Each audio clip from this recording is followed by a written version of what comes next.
അറിവിൻ്റെ ശക്തിയാണ്. വേദപുസ്തകത്തിൽ ശലോമോൻ പറയുന്നത് പോലെ ജ്ഞാനത്തിൻ്റെ ശക്തി, അറിവിൻ്റെ ശക്തി, അതിനെ നീ നിൻ്റെ സഹോദരിയെ പോലെ കൂടെ കൂട്ടിക്കൊള്ളുക എന്ന് തിരുവചനം കൊടുക്കുന്ന ആ ഒരു ആഹ്വാനം ഹൃദയത്തിലേറിയ ഒരു വന്യനായ പുരോഹിതനായിരുന്നു പുത്തൻകാവിൽ കൊച്ചു തിരുമേനി. അതുകൊണ്ടാണ് അദ്ദേഹത്തിൻ്റെ ജീവചരിത്രത്തിൽ പറയുന്ന കാര്യം, തൻ്റെ ആയുഷ്കാലത്ത് ഒരൊറ്റ വ്യക്തിക്ക് മാത്രമേ പുത്തൻകാവിൽ കൊച്ചു തിരുമേനി കശീശ പട്ടം കൊടുത്തിട്ടുള്ളൂ. വാഴമുട്ടത്ത് ദിവംഗതനായ ബഹുമാനപ്പെട്ട ജോഷുവ അച്ഛന് ഒരൊറ്റ ഒരാൾക്ക് മാത്രം പട്ടം കെട്ടിയ ഒരു മെത്രാപ്പോലിത്ത, 20 വർഷക്കാലം മെത്രാപ്പോലിത്തയായി ജീവിച്ച വ്യക്തിയാണ്.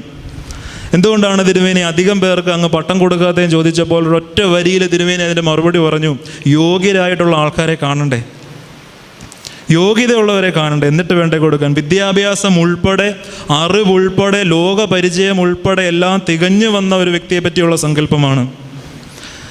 തിരുമേനിയോട് അടുത്ത് ജീവിക്കുന്നവരൊക്കെ പറയുന്നൊരു കാര്യമുണ്ട്,